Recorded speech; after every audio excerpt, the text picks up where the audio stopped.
So the problems the Indian society had were, you can base that under the heading of social problems. It can be political problems. It can be comment on appelle ça?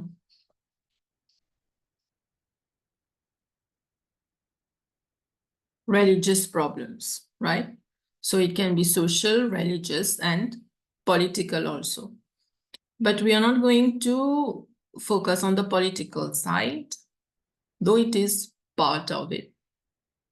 The reformers, they did certain work, they did certain reforms in the political sphere also. If you take the example of Mahatma Gandhi, okay, he worked for politics as well, right? But we are going to focus on the social and the religious issues and the reforms. So what were the problems in the society in the early 18th century? Okay, ça veut dire, rappelle bien, problems were not there initially. Quand nous cause first century, second century, you know, problems were not there. Things were perfect. But with time, there had been degradation in values, degradation in religious values, in human values, in the ways of living. And then we had problems, right? So one of the issues you can see here, c'est sati system. This is from your book, Gyan Denochan. Sati system, that is when the husband dies, the wife sits on the pyre of the husband and she's burnt alive. Okay.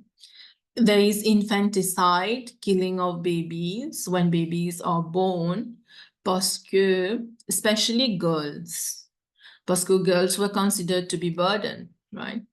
Because when they grow up, they will get married, they will have to give the age, no?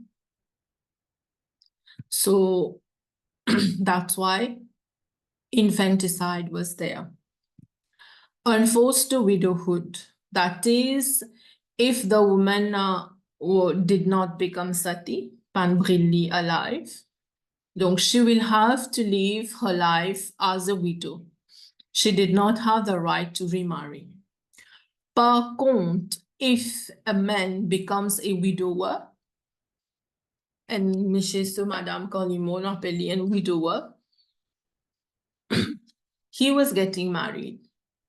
It was believed that he had the right to get married again. And concerning marriage, there is aussi le problème de polygamie. Polygamie, c'est a man getting married many times, means he has many wives, right? So that was also a problem. And child marriage, the enfants est mariés, right? Child marriage, around the age of 6, 7, 8, they get married. Caste system, untouchability, they include the caste system. Untouchables, comment dire, pas tous ceux, you will become impure if you touch them, if you mingle with them. Denial of women's education. Girls were not allowed to study, right? Parda, say for women not to move out of the house. Donc, women were not allowed to go out of the house. And if they go out of the house, they were wearing parda. Okay. Zut couvert, zut figien, et la parda. Prohibition of foreign travel. That was also a problem in the society. And there were many blind beliefs and superstitions as well. For example, si you're malade, you have to go to the doctor. Logic. But in a man du monde ici, je crois, si continuously you're malade, vous allez get and traiter, right? So there were many blind beliefs and superstitions in the society. Why we had so many things, so many problems. Tout ça, le problème là. Est-ce que ça, all these things have been mentioned in the Vedas, in the scriptures? Est-ce que Vedas in nous and Madame Zefesati? Est-ce que Vedas in nous there should be child marriage, enforced widowhood? Est-ce que Vedas in nous we should kill children? Est-ce que Vedas dit nous women cannot get married? Est-ce que Vedas dit nous que we should believe in untouchability and all? Non. Au contraire, Vedas, Upanishads, les favor, for example, women's education.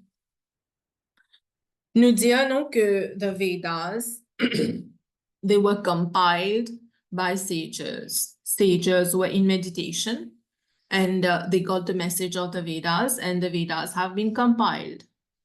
Among those sages, qui nous appellent Rishi, il y a aussi women sages, qui nous appellent Rishikas. The Hindi word is Rishika. Okay.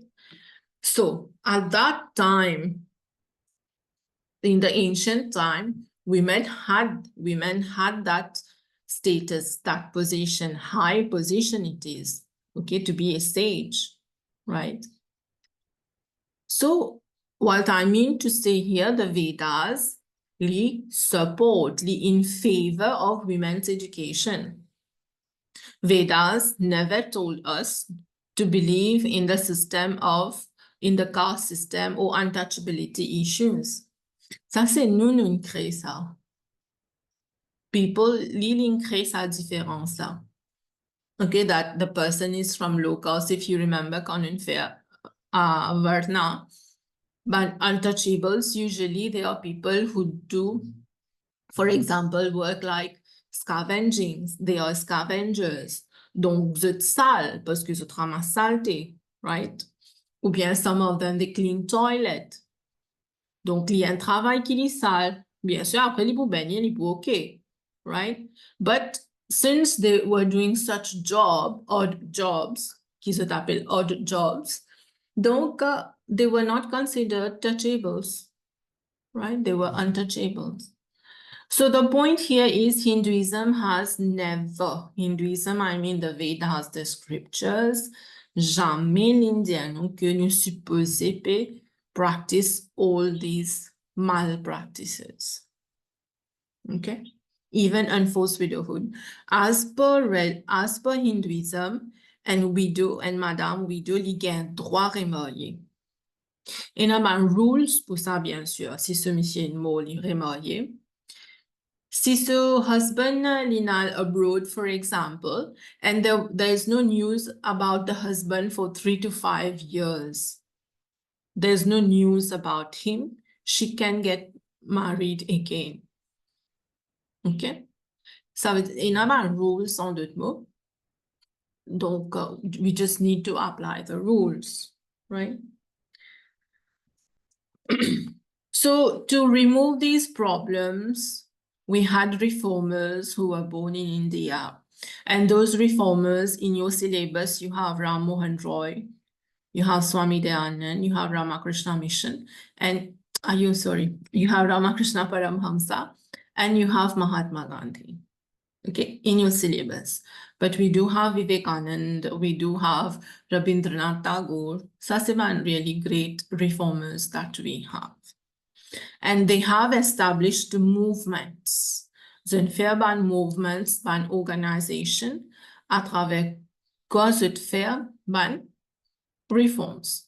For example, you have the Brahmo Samaj created by Ram Mohan Roy, Arya Samaj created by Swami Dayanand, Ramakrishna Mission created by Vivekananda, but in honor of Ramakrishna Paramhamsa. Okay, mais nous avons les autres Samaj like Pratna Samaj, the Theosophical Society, etc. But for your syllabus, you're going to focus only on Roy, Dayanand, Ramakrishna, and Mahatma Gandhi. Of course, quand nous cause Ramakrishna, nous disons cause Swami Vivekananda, parce que Swami Vivekananda was the disciple of Ramakrishna Paramhamsa. When Ramakrishna Paramhamsa died, to honor the Guru, Ramakrishna, Vivekanand has founded the society and named it Ramakrishna Mission. Okay. So let's see Ram Mohan Roy, who established the Brahmo Samaj, right? So Ram Mohan Roy was born on 22nd May 1772 in Bengal in a village called Radha Nagar. So he was a Bengali. Obviously, he knew the Bengali language. And being Indian, he knew also the Hindi language. He also studied Sanskrit language. He knew the Persian language. He knew the Arabic language. He knew English. Ça montrait qu'il y malin aussi, right? He was from an Orthodox Brahmin family. His family were Brahmin, okay? And both the parents were very religious. So when your parents are religious, nous aussi, nous pouvons have tendency to become religious, or we will become religious parce que we follow the footsteps of our parents, right? So he grew up in a very religious environment, and his family was practicing exaggerated rites and rituals were there around him, and also idol worship. Okay, idol worship, c'est nous prier idol, nous prier murti. Like you have a murti of Durga, you pray the murti. Okay. Ça, is considered a blessing by some people, qui nous une murti nous peut prier li. Pour les autres, ils consider a problem. They consider idol worship to be a malpractice. Okay. And he was a victim of child marriage. Il marié 3 fois, en fait. So, the première madame, Timo, enfin, Timoye, right? The first marriage was around the age of 8. So, he was a victim of child marriage. And finally, he did not focus on the Grihastashram. He focused mainly on educating himself and bringing reforms, right?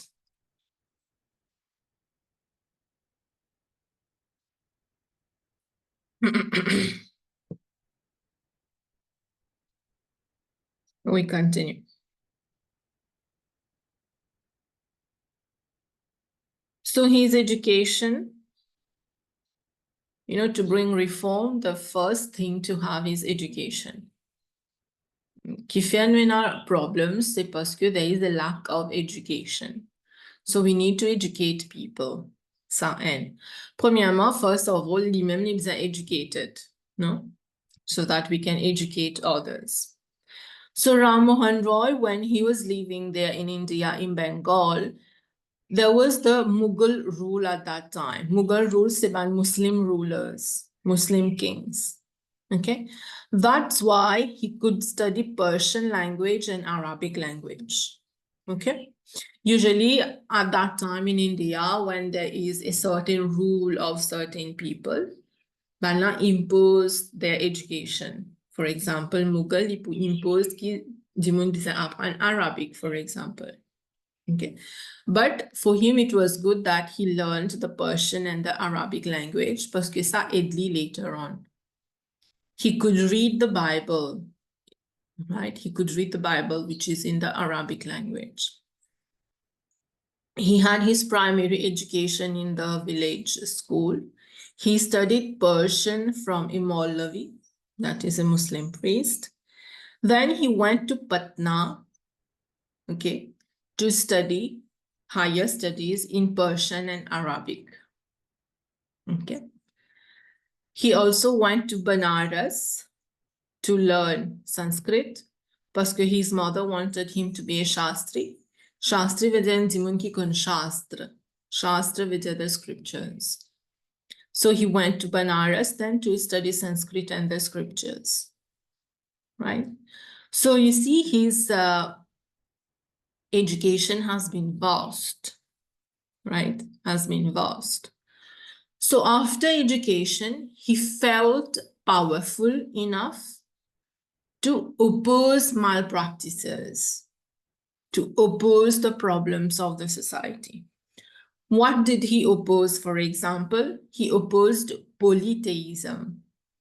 Polytheism, poly veut dire many, worshipping of many gods. Hinduism, for example, in Amandi Munzut, prier beaucoup gods, beaucoup forms of God. No? Lundi, nous prions Shiv, mardi, Hanuman, etc. Okay? So polytheism, according to him, was a malpractice parce que Vedas talk about monotheism. Okay? Vedas talk about monotheism.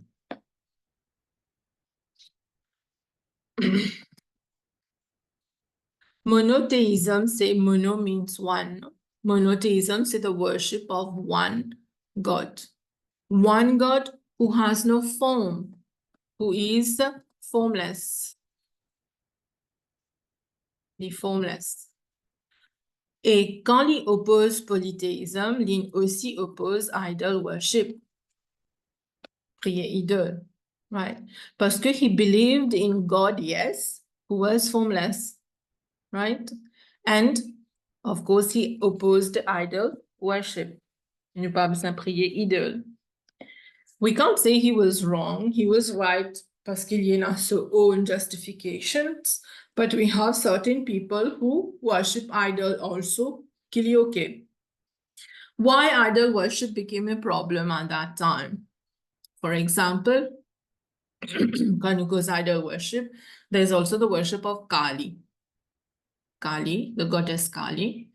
Et Kanuko's goddess Kali, souvent, Mandimoun associe goddess Kali avec black magic. That was a big problem, right? So he opposed polytheism, ne pas prier beaucoup bonté, prier un seul, formless. Child marriage, remember he was a victim of child marriage. He opposed that. And of course, he opposed the sati system. He had a brother. His brother died. When his brother died, so sister-in-law was made sati. So that is so sister-in-law in Assis law burning pyre of the dead husband, in Brilli alive. He witnessed that. But he was very young at that time. He did not oppose. He could not oppose. Later, when he studied in apprend, qui est dans the scriptures, then he opposed the sati system. You can write that example where he saw that, no, his sister-in-law being sati. Okay. You can write that example if needed, bien sûr. Et parlant de sati system, with the help of William Bentinck, he made sati system illegal in India. William was the governor of India at that time. So he made sati system illegal quand? Le 4 décembre 1829. Remember these important dates. Okay, c'est important. 4th December 1829, or if you remember the year only, ça aussi okay. So he made sati system illegal at that time. 1800. L'année 1800. Okay. So this is about sati system. Now, he opposed polytheism, no? That is, nous pas besoin worship many gods, but we worship only one formless God. So in 1803, 1803, he wrote Tufatul Muwahidin, that is a gift to the monotheist. In this, what did he write about? He wrote about to combat idol worship and polytheism. Okay, parce que Tufatul Muwahidin veut dire monothéism, okay, a gift to monotheists.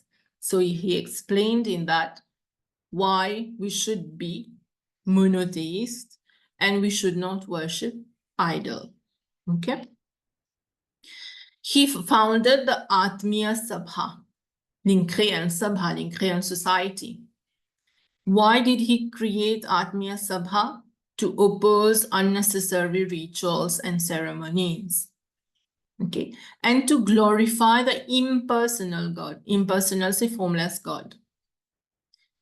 He was propagating his teachings through the Samaj. And then what happened? In 1828, rappelle bien, 1828, he created the Brahmo Samaj. Okay? First, he created Atmiya Sabha, then the Brahmo Samaj. Brahmo Samaj, avant, il peut appeler Brahma Samaj. Après, il vient de Brahmo Samaj. Okay? In 1828.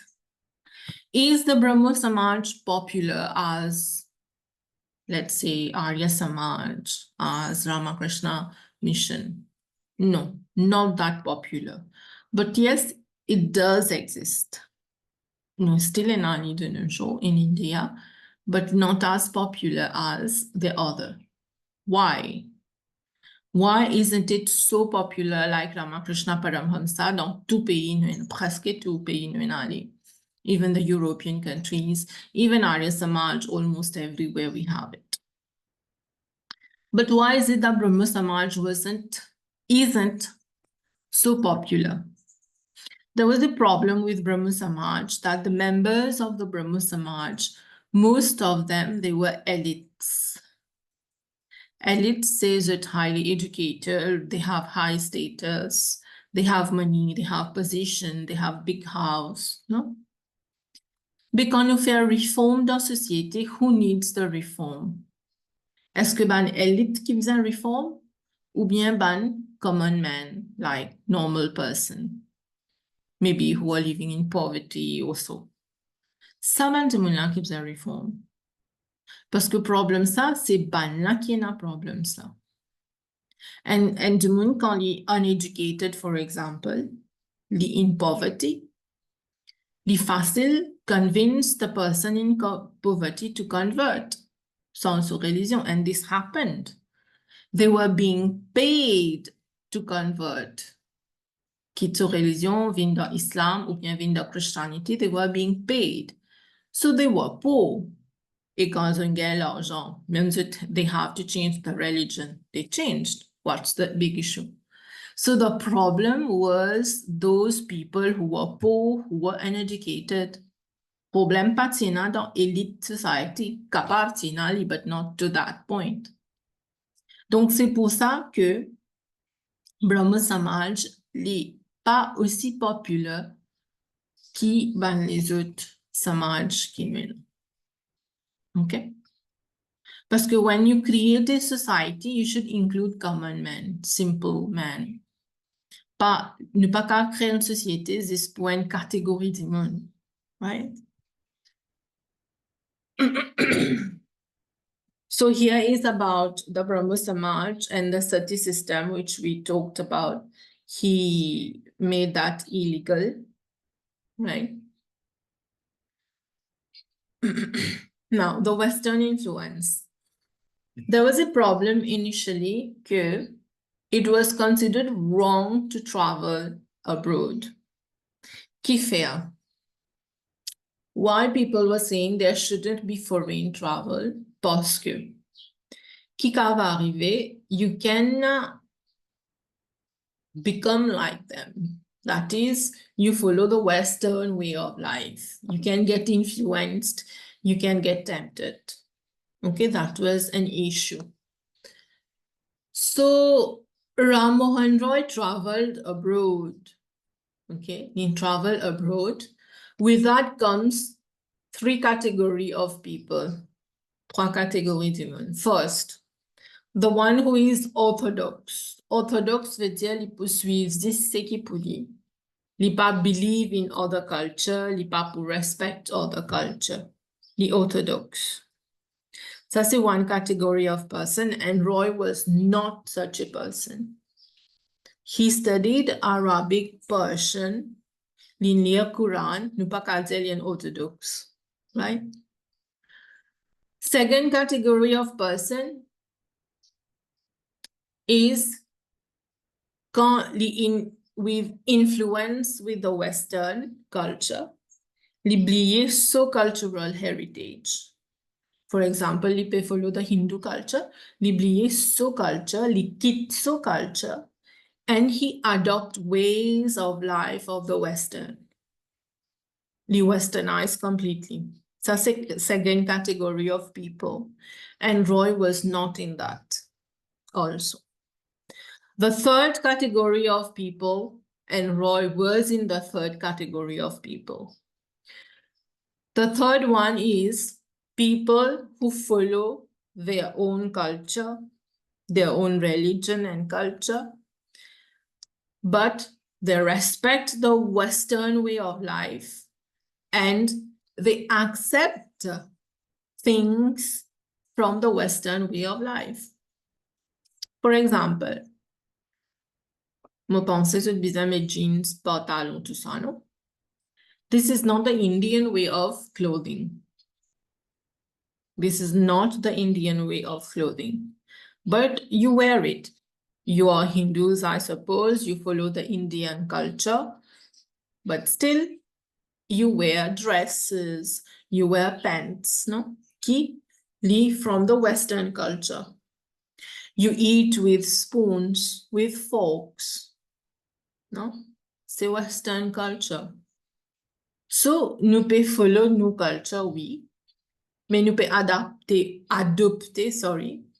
certain things from other culture, which are not wrong. Okay, so Roy was from the third category of people. And he did travel abroad, et ça pas faire licence sur religion or culture at all.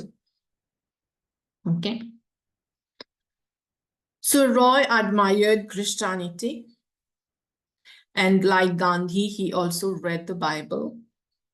And in Bible, there is a chapter called Sermon on the Mount.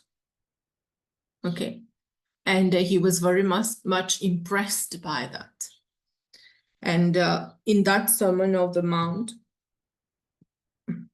it talks also about the principle of nonviolence.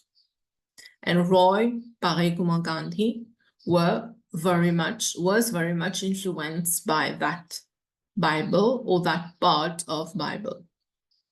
Roy, puisque in Arabic, he studied Quran.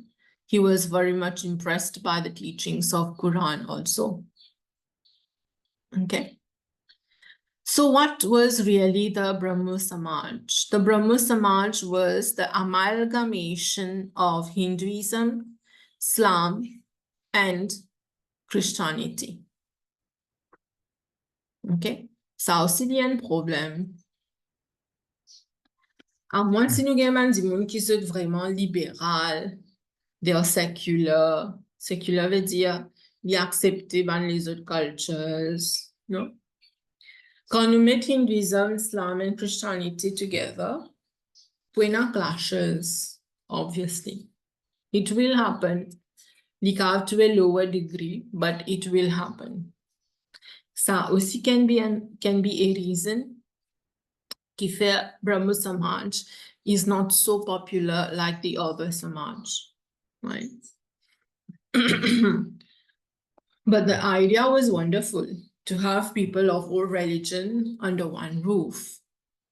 But the problem is, how to do the prayers then? Okay. A Muslim will not do fire sacrifice, for example. Okay, you understand my point. So, yet his dream, his work, what he did to bring people together, this was indeed praiseworthy. Okay. So he did not fight for Hinduism alone, but he fought for India, for a better India. That is, he also fought for the Islam, for the Christianity. Qui fait ça trois là parce que these were the main religions at that time. Okay.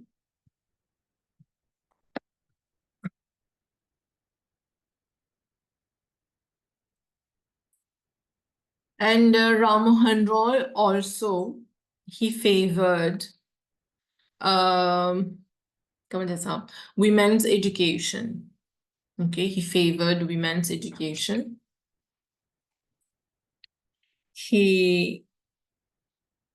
Parce que, as I told you in the Vedas itself, how it has been written that even women is allowed to get education. He was also against the practice of polygamy. Polygamy, say a man marrying many times, having many wives. And in his campaign, he worked for the rights of women. Widow remarriage, he was in favor of that. And the right for women to hold property.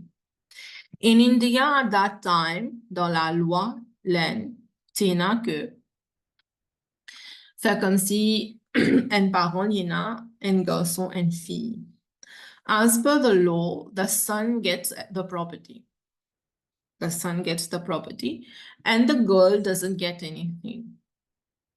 The girl, li pou moye pa to husband, li fini la. So she doesn't get property. But Roy worked for that.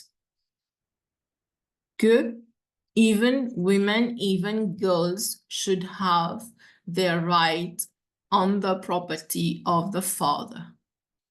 And he was successful in that also. So he supported education of women also. And he believed that English language education was superior to traditional Indian education system.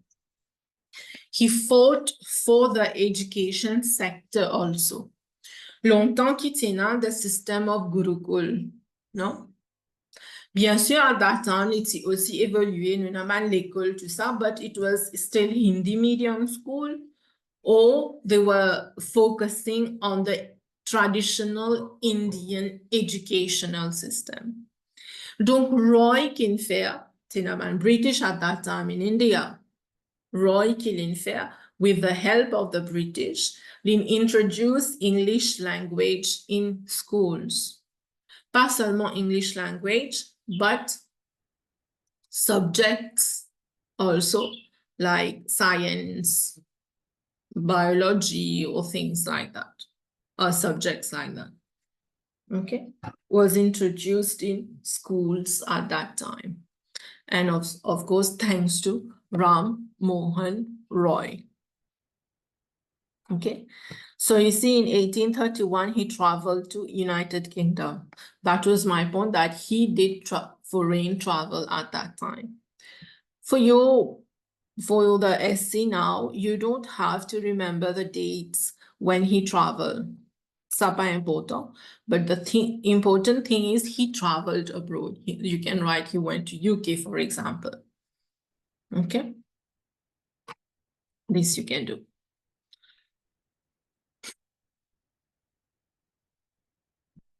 So Ram Mohan Roy is considered the first reformer of the 18th century. Avant lui, nous avons beaucoup reformers. But the 18th century at that time, he is considered the first reformer.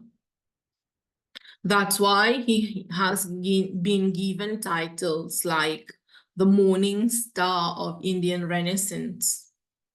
Some call him the pioneer of modern education, parce que Lili n'amène modern education in India.